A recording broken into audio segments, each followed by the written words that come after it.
Bonjour à tous, aujourd'hui on se retrouve pour vous parler de Mew Mew Power, le dessin animé de mon enfance.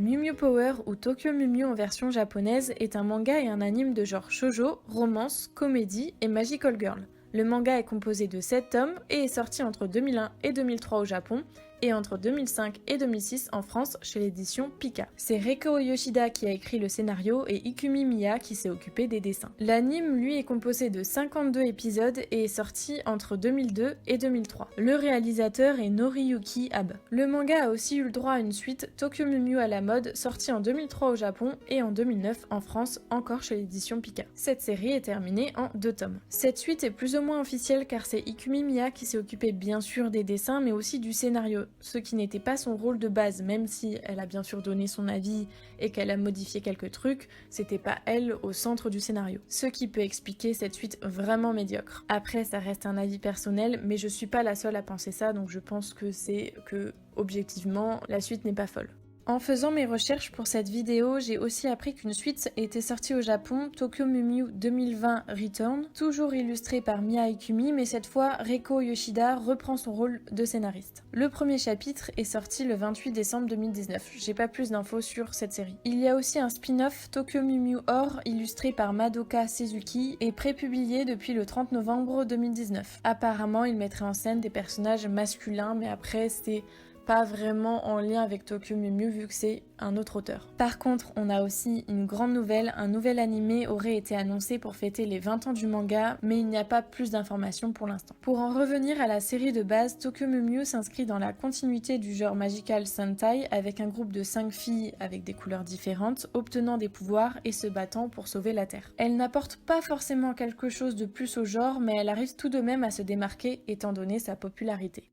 On va passer au résumé. Alors qu'Ichigo, une jeune collégienne, visite une exposition sur les animaux en voie d'extinction avec Masaya, le garçon dont elle est amoureuse, un événement mystérieux se produit. Suite à cet événement, Ichigo agit bizarrement. Elle semble posséder les caractéristiques d'un chat. C'est alors qu'elle va rencontrer Ryo qui lui annonce que son ADN a fusionné avec celui d'un chat d'Iriamote. En effet, Ryo et Keshiro ont fait plusieurs expériences afin de lutter contre la menace extraterrestre qui a déjà commencé à attaquer les humains en transformant des animaux en monstres. Donc Ryo et Keshiro, lors de l'exposition, ils vont envoyer leurs produits sur 5 jeunes filles. Dans l'anime, c'est volontaire alors que dans le manga, c'est accidentel. Ichigo a donc désormais des pouvoirs et doit se transformer afin de combattre cette menace extraterrestre. Ainsi, elle devra désormais concilier sa vie normale avec son travail de serveuse au café Mew Mew qui est une couverture car c'est l'endroit de la base secrète, les combats réguliers contre les monstres appelés aussi prédasites, la recherche de ses 4 coéquipières et faire face à de nombreux tourments sentimentaux.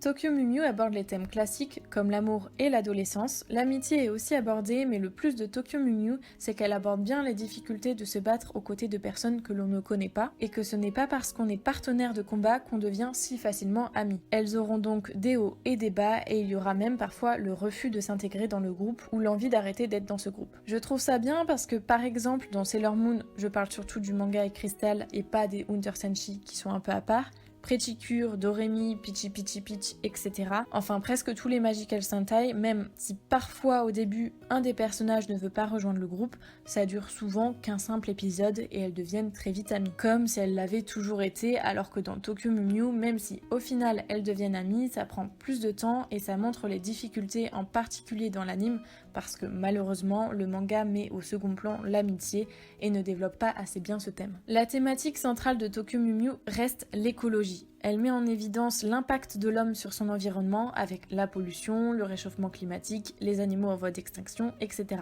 Ce thème est plus développé dans le manga, mais il reste quand même très présent dans l'anime. La série a un style assez comique et léger, l'action est plutôt présente dans l'anime, c'est pas le magical girl qui en possède le plus, ni le meilleur de ce côté-là car les mêmes attaques avec les mêmes images reviennent tout le temps, mais il y a quelques scènes plutôt sympas. Par contre, dans le manga, l'action est encore moins présente. L'anime est une adaptation assez fidèle au manga, seuls quelques détails changent. Par exemple, il n'y a pas de pierre de puissance pour se transformer, les filles se sont rencontrées lors de l'exposition dans le manga et non après. Des éléments autour de l'eau bleue, je ne détaillerai pas ici pour ne pas spoiler, mais si ça vous intéresse, dites-le moi en commentaire et je ferai une vidéo sur les différences manga-anime pour Tokyo Mew Mew. Par contre, ce qui me fait plus apprécier l'anime que le manga, c'est les personnages qui sont beaucoup plus développés dans l'anime, excepté le couple principal qui est autant développé dans les deux. C'est une bonne transition pour passer à la catégorie personnages. Nous avons bien sûr nos 5 héroïnes principales se nommant les Mew Mew. Petit disclaimer, je vais surtout me baser sur l'anime tout simplement parce qu'elles sont plus développées dedans. De toute façon, la personnalité est très fidèle au manga, donc c'est pas trop grave. Zoe ou Ichigo en version japonaise est l'héroïne principale de la série. C'est bien sûr la première à apparaître. C'est une adolescente de 12 ans dans le manga et d'environ 14-15 ans dans la version occidentale de l'anime Mew Mew Power. Je précise que j'ai eu du mal à trouver les âges exacts car les sources se contredisent un peu et dans le manga, à part Zoé où il est bien dit qu'elle a 12 ans, l'âge des autres n'est pas précisé. Mais ce que je peux affirmer, c'est que dans la version animée Mew Mew Power, ils ont rajouté au moins 1 ou 2 ans à l'âge de base des héroïnes. Je fais la précision parce que pour les prochains personnages, ça sera assez approximatif les âges. Pour en revenir à Ichigo, son ADN a fusionné avec celui du chat d'Iriamot. Elle a donc les caractéristiques d'un chat, par exemple elle sent quand il va pleuvoir, elle aime le poisson, elle joue avec les balles ou insectes, elle rebondit toujours sur ses pattes, enfin du coup sur ses jambes, etc. Au niveau de sa personnalité, elle a tout de l'héroïne de Magical Girl de base, elle est gentille, solidaire, courageuse, joyeuse et très amicale. Sa caractéristique principale, c'est qu'elle est très amoureuse de Mark. D'ailleurs, presque tous les garçons de la série sont amoureux d'elle, mais bon, passons. J'ai toujours trouvé que c'était un très bon personnage. Petite, j'étais très attachée à elle, je voulais même qu'on m'appelle Zoé pour vous dire. Encore aujourd'hui, je trouve que c'est un bon personnage, même si ce n'est pas ma préférée de la série, car son côté amoureux la rend parfois un peu trop niaise, c'est quand même une excellente héroïne principale.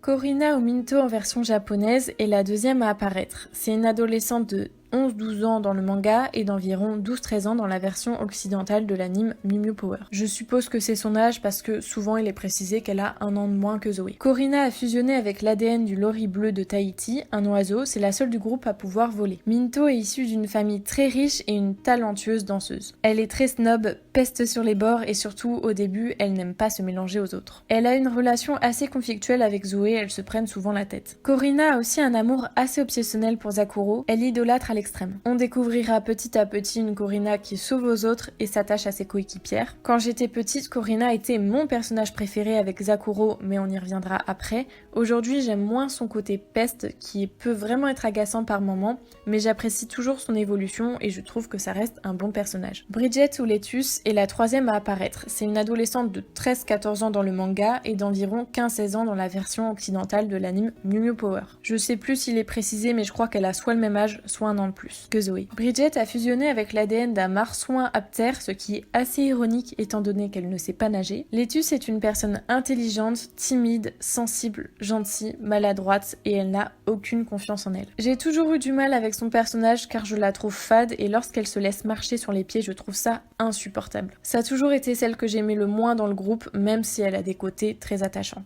Kiki ou Pudding est la quatrième à apparaître, c'est la plus jeune du groupe, en effet elle a 8-9 ans dans le manga et environ 10 ans dans la version occidentale de l'anime Mew Mew Power. Pudding a fusionné avec un singe, plus précisément le tamarin lion à tête dorée. Elle a vraiment la personnalité d'une fillette, elle est énergique, casse-cou, hyper active sur les bords, positive et très joyeuse. Elle a pour particularité de faire des acrobaties un peu partout. Malgré cette description, Pudding n'a pas une vie si simple que ça, on apprend rapidement qu'elle est quasiment orpheline, elle a un père mais il n'est pas là, et qu'elle doit s'occuper seule de ses 4 petits frères et de sa petite sœur, ce qui la rend mature de ce côté-là. J'aimais beaucoup son personnage petite parce qu'elle me faisait vraiment rire avec toutes ses bêtises. Aujourd'hui je l'aime encore plus car c'est un personnage à 2 facettes qui a vraiment une histoire intéressante et elle est vraiment très attachante. Estelle Renée ou Zakuro est la dernière à faire son apparition. C'est l'aînée du groupe, en effet elle a 16-17 ans dans le manga et environ 18 ans dans la version occidentale de l'anime Mew Mew Power.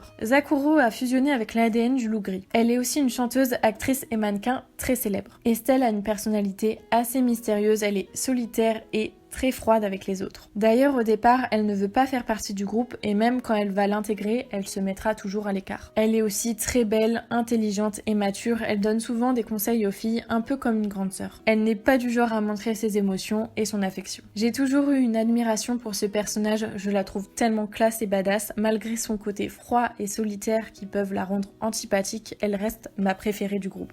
Je vais citer rapidement les autres personnages pour ne pas que la vidéo dure trop longtemps. Elliot Rio est l'un des 2 créateurs du projet Mumio. C'est un adolescent de 16-17 ans qui est sarcastique et caractériel. C'est aussi un génie, il est extrêmement intelligent. Il aime beaucoup mettre en colère Zoé et on se rend vite compte qu'il est amoureux d'elle. Petite parenthèse, ça a toujours été mon chouchou avec son côté bad boy au grand cœur. Wesley ou Keshiro est le 2e créateur du projet Mumio. C'est un jeune homme d'une vingtaine d'années qui est très gentil, poli, courtois. En fait, c'est le gentleman par excellence. C'est un peu le grand frère du groupe qui encourage et donne des conseils. Il est aussi bien sûr très intelligent et c'est le pâtissier du café Mumio. Mark ou Masaya est le garçon dont est follement amoureuse Zoé. Il a 14-15 ans et c'est le garçon le plus populaire du collège. Masaya est doué au kendo, il est d'une extrême gentillesse. Je l'ai toujours trouvé fade et je n'ai jamais compris l'amour de Zoé pour ce personnage. Mini Mew est un robot et la mascotte des Mumio. C'est une petite boule rose très mignonne, un peu trop, qui a été fabriquée par Rio. Il permet aussi de détecter la présence des prédateurs et les manger une fois vaincus. Nous avons aussi bien sûr les ennemis, les extraterrestres appelés aussi les cyniclons. Dren ou Kishu est le premier à apparaître. Il a environ 15-16 ans et est un peu psychopathe sur les bords et complètement obsédé par Zoé qui veut la faire sienne. Je l'aimais bien petite mais maintenant je me rends compte qu'il est quand même assez malsain. Sardon ou Pei et Tarb ou Taruto apparaissent un peu plus tard dans l'histoire. Le premier a environ 18 ans et est quelqu'un de très froid, intelligent, calculateur, stratégique et très fidèle à son chef, le Seigneur Bleu, que je ne développerai pas ici. C'est vraiment celui que j'aime le moins des méchants. Et le second a environ 9 ans et a toutes les caractéristiques du sale gosse, je l'ai toujours trouvé attachant malgré son côté entre guillemets méchant. Je ne développerai pas les personnages de Tokumyu à la mode comme Berry, etc. Mais pareil, si vous voulez une vidéo, dites-le moi en commentaire, je vous la ferai. Comme toujours, je conclus avec mon avis. Comme vous avez pu le voir tout au long de la vidéo, Tokyo Mew est le dessin animé de mon enfance. J'éprouve donc beaucoup de nostalgie pour celui-ci et mon avis est encore plus subjectif que d'habitude. J'aime beaucoup cette série, en particulier l'anime qui est le Magical Girl que j'ai le plus vu et revu de ma vie. Pour vous dire, je le connais quasiment par cœur. Par contre, j'avoue le regarder en français car je l'ai connu comme ça et la version japonaise est assez difficile à trouver, en particulier pour la deuxième partie. Le manga, je l'ai lu il y a environ 1 an, j'ai donc moins d'attache pour celui-ci et je lui trouve plus de défauts. Il va trop vite et ne développe pas assez les personnages et les relations entre eux. Et l'action est aussi moins présente. Ce que j'aime dans cette série, c'est son côté feel good et très mignon. C'est pas le plus grand des Magical Girls, mais il fait bien le taf. J'aime beaucoup les personnages et je trouve l'histoire des méchants ultra intéressante et la limite entre le bien et le mal devient très confuse. J'aime aussi le message écologique qui n'est pas un thème courant dans les Magical Girls. Je reprocherais peut-être des moments un peu trop niais et une histoire d'amour pas vraiment intéressante, mais à part ça, j'aime vraiment cette série et pour une fois, je vous recommande plus l'anime que le manga car il développe mieux les personnages et apporte vraiment beaucoup de bonnes choses au manga de base. Petit bonus, j'adore les musiques de transformation et les openings et même si en version japonaise c'est ultra classe, j'ai un petit faible pour les musiques françaises qui donnent la pêche. Je vais essayer de vous mettre un extrait si j'y arrive. C'est pas notre apparence qui fait la différence, mais enfoui au fond de nous, nous avons un instinct animal, rien ne peut nous arrêter. Nous avons un instinct animal, si on veut vraiment, on peut changer. Nous avons un instinct animal. On va finir comme d'habitude par la note. Pour le manga, je mets la note de 7,5 sur 10 et pour l'anime, la note de 9 sur 10 parce que objectivement, je ne peux pas mettre plus, mais dans mon cœur, c'est un 10. Sur ce, la vidéo est terminée, donc je vous souhaite une bonne journée ou une bonne soirée et surtout, n'oubliez pas de regarder la lune.